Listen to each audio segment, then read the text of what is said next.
Ustadz diundang ke bank konvensional, selalu saya ceramah di bank konvensional. Itu banyak video saya ceramah di bank konvensional, tapi duitnya tak saya ambil. Allah pula tak Ustadz ambil, jelas kami tengok duit itu Ustadz ambil. Saya ambil, tapi saya serahkan ke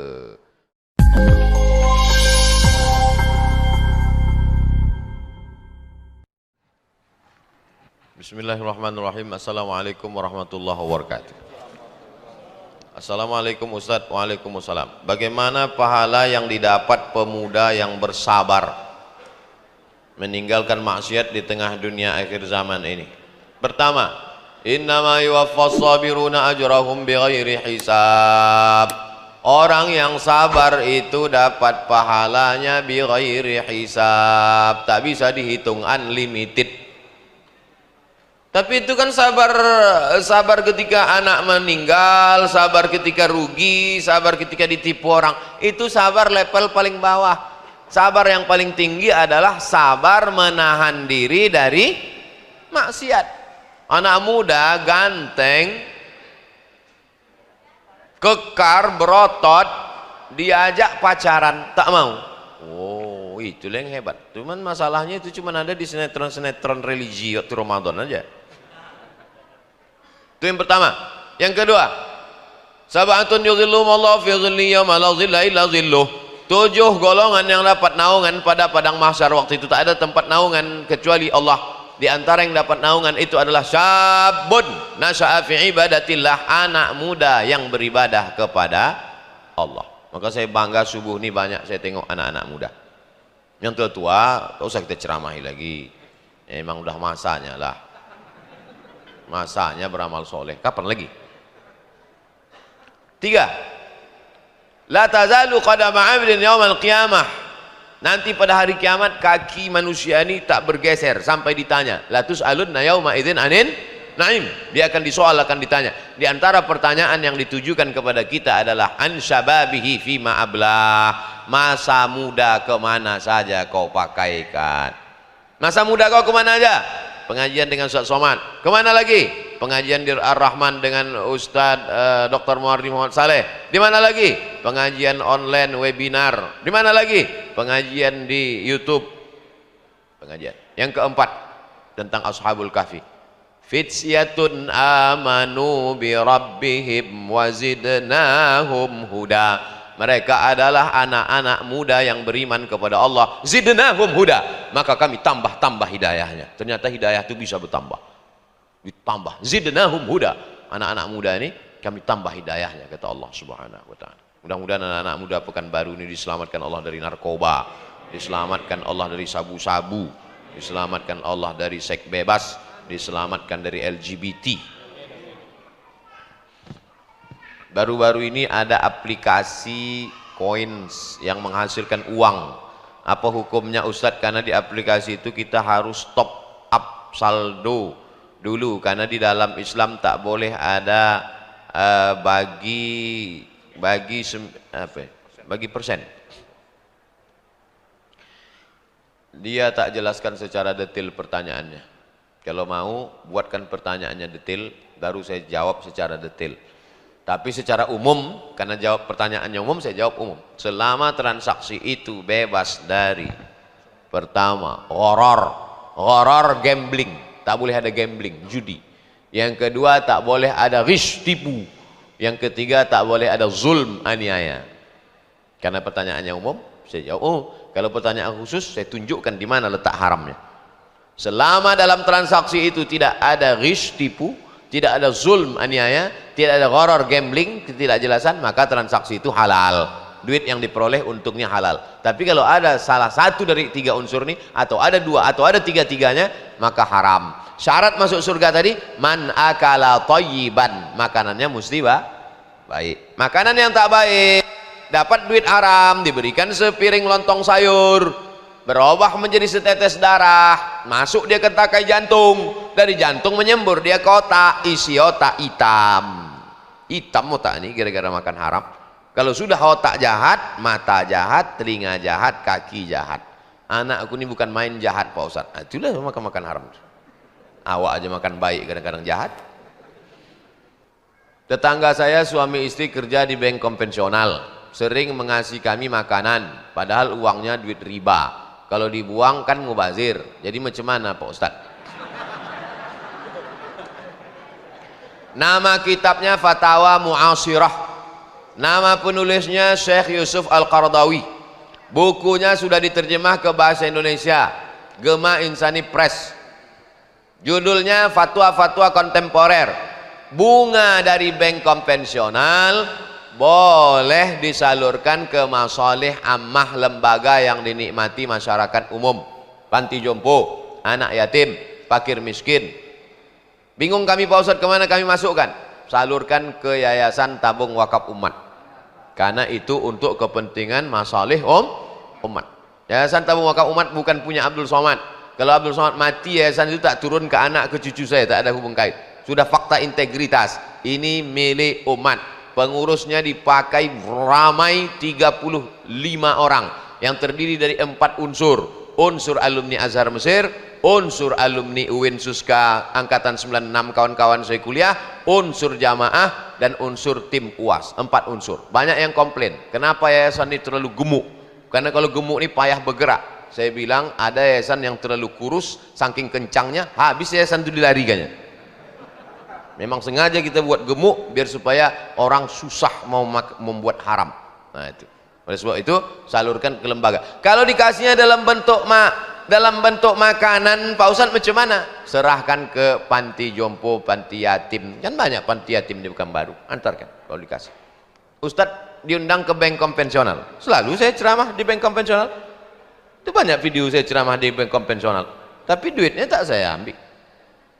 Allah pula tak Ustaz ambil. Jelas kami tengok duit Ustaz ambil. Saya ambil, tapi saya serahkan ke masjid. Tak pernah dari awal dulu. Bukan sejak viralnya aja. Alah, itu kan sejak viral dulu-dulu, dari dulu-dulu. Dari dulu-dulu. Awal saya pulang 2004 sini, asal dapat duit tuh, saya buat satu plastik dari bank konvensional. Ditumpuk banyak. Habis itu saya serahkan. Masukkan ke amplop, bagi masjid. Tak pernah saya ambil. Roti itu saya ambil, saya bawa pulang. Saya bawa dulu cerita lama nih. Ceramahlah saya di bank konvensional. Sekarang ini jarang bank konvensional ngundang, mungkin sakit hati orang tuh saya bilang haram-haram. Dulu waktu masih belum apa kali. Dikasihnya lah kue kotak. Kue kotak hari Senin waktu itu saya ceramahnya sore jam 5. Ustadz nggak minum? Nah, aku puasa aku. Terus sampai lampu merah depan Masjid Ar-Rahman. Maksud saya kue kotak ini mau saya kasihkan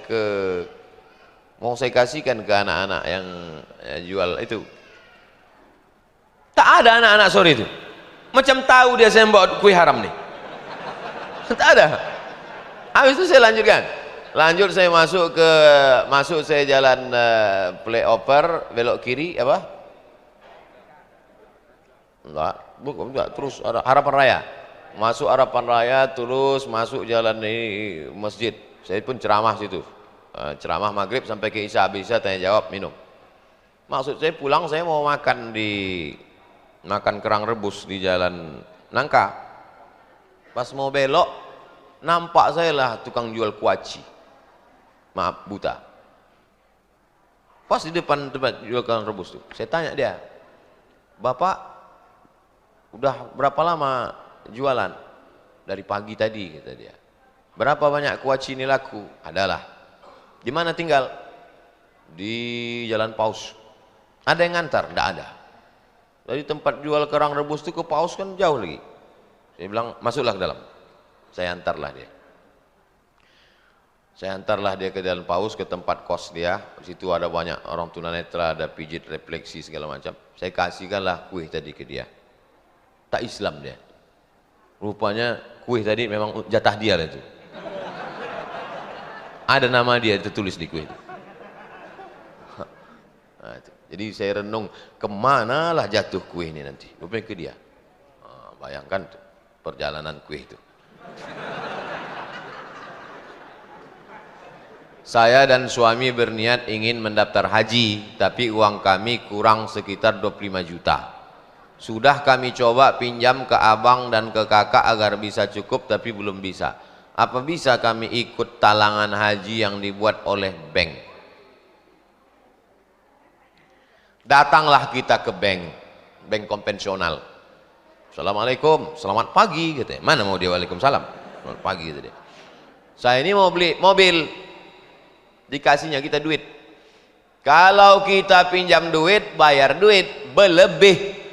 Pinjam 100 juta, bayar 120, riba namanya. Disitulah letak ribanya. Duit sama duit berlebih, riba.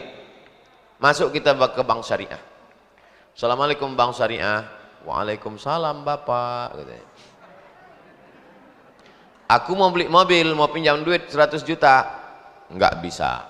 Uang dengan uang riba. Kenapa di bank syariah itu bisa menjadi halal? Bapak untuk apa duit 100 juta? Untuk beli mobil. Mana dialernya? Ini.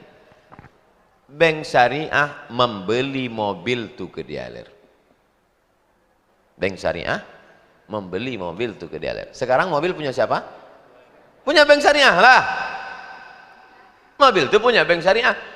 Lalu kemudian bank syariah menjual mobil tuh ke saya secara cicil. Boleh apa tak boleh? Akadnya adalah jual beli. Itulah yang disebut dengan murabahah. Murabahah artinya permodalan dapat untung. Siapa yang mengasih saya modal beli mobil tadi? Bank memodal.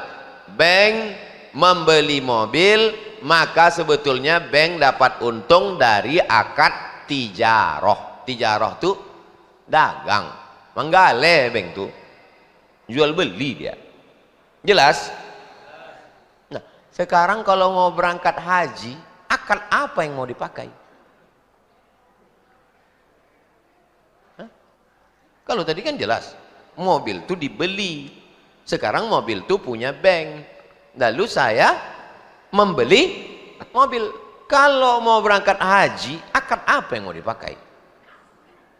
Kalau duit sama duit bertambah maka riba. Menabung aja. Tapi Pak Ustadz, kalau menabung ini kapan berangkatnya? Nabung cukup setor, bayar, berangkat. Tak berangkat pahalanya udah dapat. Sebetulnya kita ini mau haji atau mau foto-foto, biar supaya orang tahu kita sudah haji. Berapa banyak orang tak haji dapat pahala haji, berapa banyak orang haji berkali-kali tak haji. Nah, oleh sebab itu mudah-mudahan kita haji dan dapat pahala haji. Amin. Hidup ini tak usah sulit. Hidup sudah susah, jangan bikin susah. Apa hukumnya menyembunyikan kebatilan serta melindunginya, sehingga kebatilan tersebut sudah menjadi fitnah di tengah-tengah masyarakat? Saya pertanyaan-pertanyaan yang ngambang-ngambang ini tak suka saya. Saya suka itu to the point, langsung aja.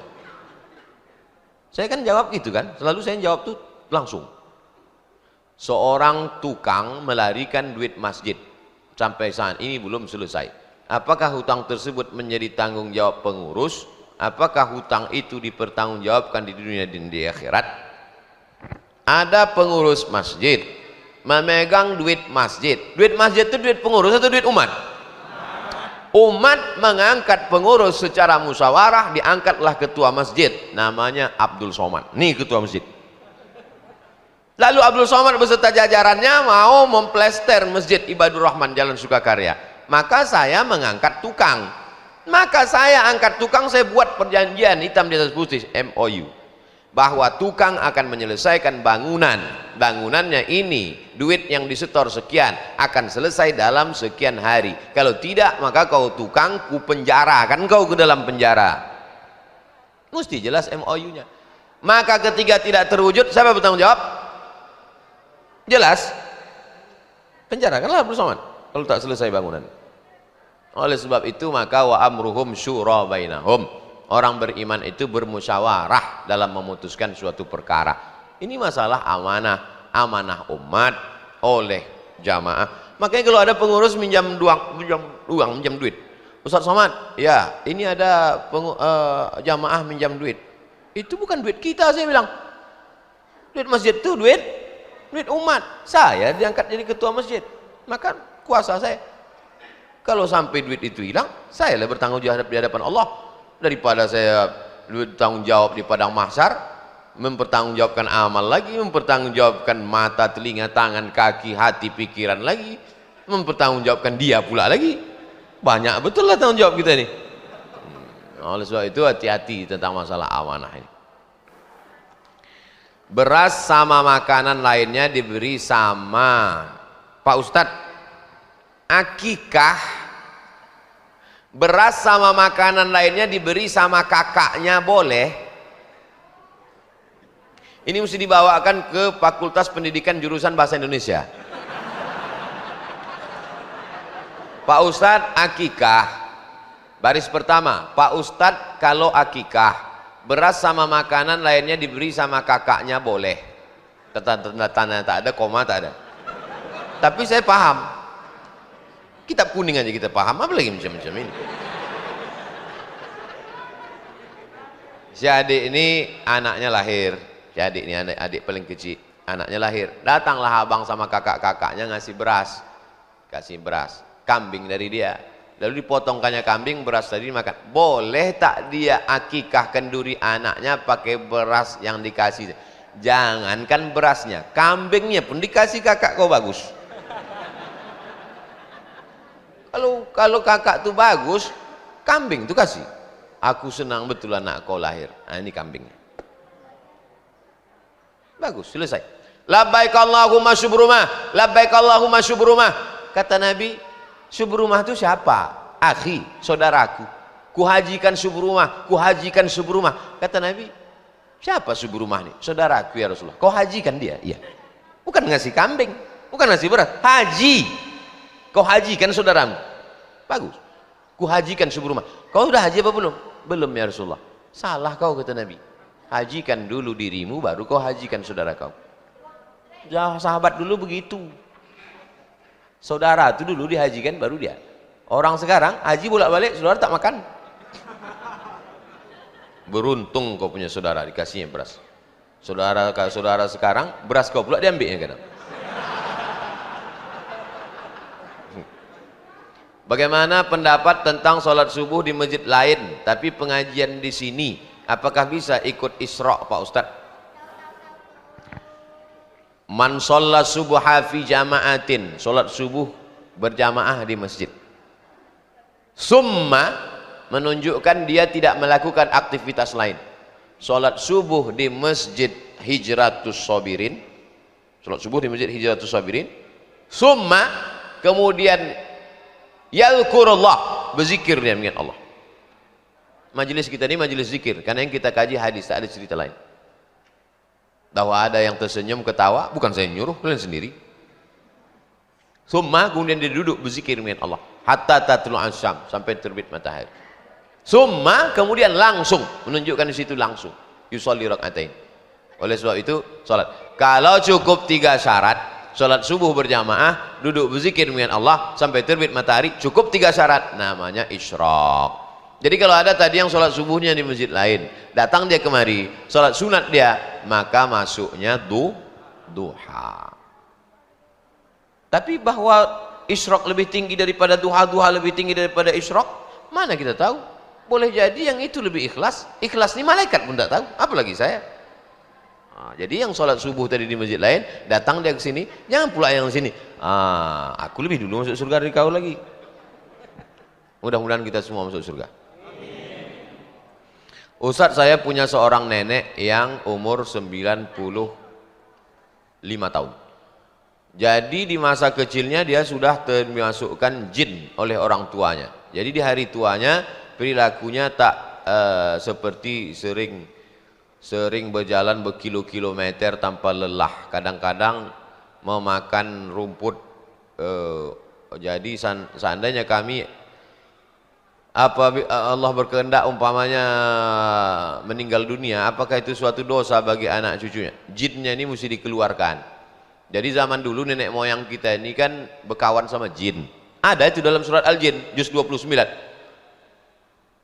Fariqum minal insi ya'udzuuna birijalib minal jinni. Sekelompok manusia ini ada yang berkawan sama jin. Ada dalam juz 29 surat Al-Jin. Fazaduhum rahaqa. Jadi nenek moyang kita dulu sebelum Islam datang berkawan sama jin. waktu ayahnya mati, jin itu hidup karena umur jin ini panjang. Jin itu umurnya panjang, dia bukan kena diabetes, tak ada, jantung koroner tak ada, covid pun tak mempan. Jadi jin umur panjang.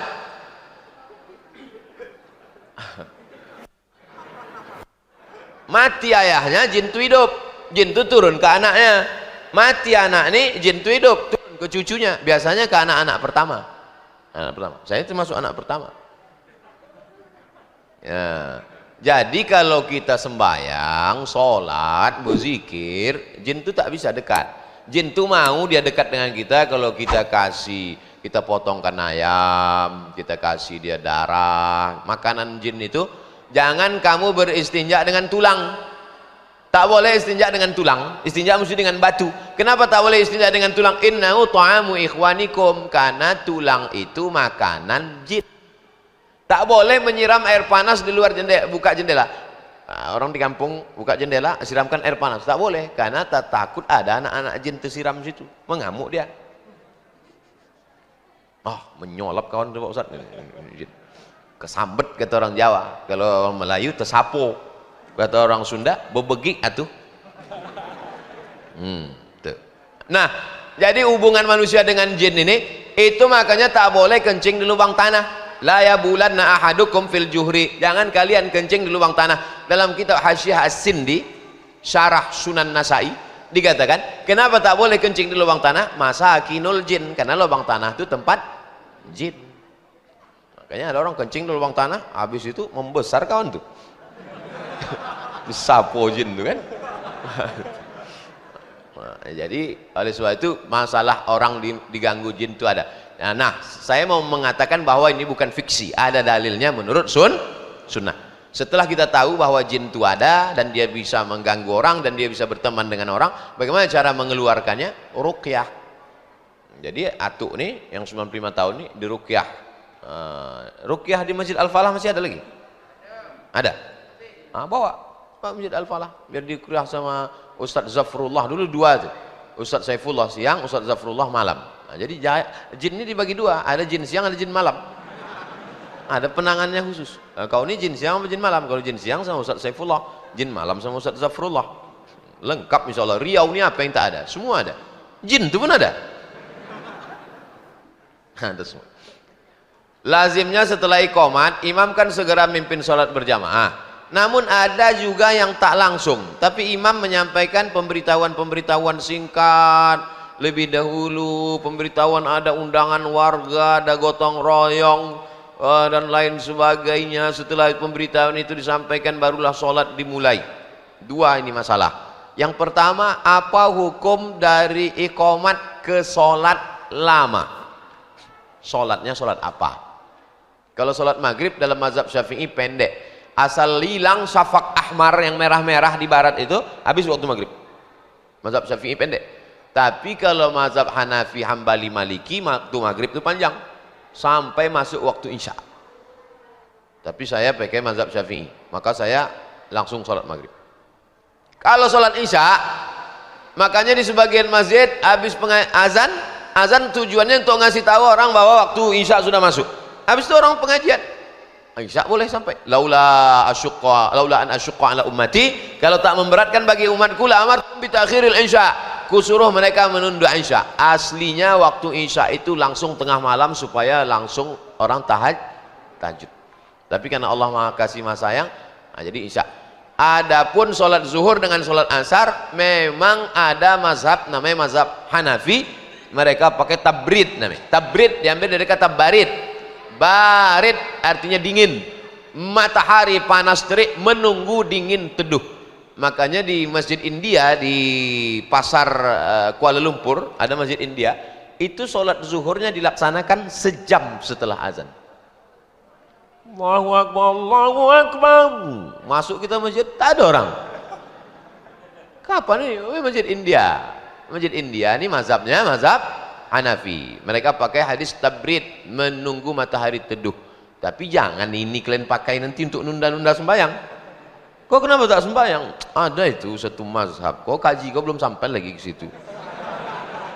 Kita ini mengaji bukan mencari pembenaran terhadap kesalahan kita menunda sholat. Kita yang sudah terbiasa menyegerakan sholat dalam mazhab Syafi'i, langsung. Ini tentang masalah bolehnya menunda sholat beberapa saat. Yang jadi masalah, di sela-sela itu diisi dengan urusan-urusan dunia. Sedangkan dalam hadis dikatakan, setelah berwudu menuju sholat, Nabi melarang tasbik. Habis wudu, Nabi melarang tasbik. Tasbik itu tasbik. Tasbik artinya menjalin jari jemari. Nabi melarang. Kenapa? Takut hati rusak. Karena kita sudah jaga. Kita sudah jaga hati kita. Hati kita sudah dijaga lurus, jangan lagi diurus. Hati udah lurus nih, udah lurus mau sholat, ingat Allah, ingat mati, ingat kiamat, udah fokus. Jamaah sekalian, supaya besok membawa cangkol-cangkol kita. Terbayanglah cangkol, terbayang. Cangkol ini tak apalah merusak, yang merusak ini iurannya nih. Bagi ibu-ibu bawalah nasi bungkus besok, akhirnya terbayang lagi toco, terbayanglah merica, ketumbar, lauk apel. Allahu Akbar. Besok nasi yang agak murah, nasi apa yang besok ku masak kan. Jadi kalau bisa antara azan iqamat ke azan itu jangan lagi ada urusan-urusan dunia. Adapun di Ar-Rahman dulu saya selalu di Ar-Rahman dulu saya selalu setiap kultum dari azan ke iqamat itu kultum dulu di Ar-Rahman. Pembawa acaranya ada di sini. Berikut ini mari kita dengarkan kultum menjelang zuhur disampaikan oleh Dr. Abdul Somad. Setiap saya ceramah di Ar-Rahman itu pasti klarifikasi dulu. Saya belum doktor. Bolak-balik katakan, aku ini belum doktor, jangan sebut doktor Ustaz. Doa katanya, dokter. Sekarang udah doktor tak pernah lagi.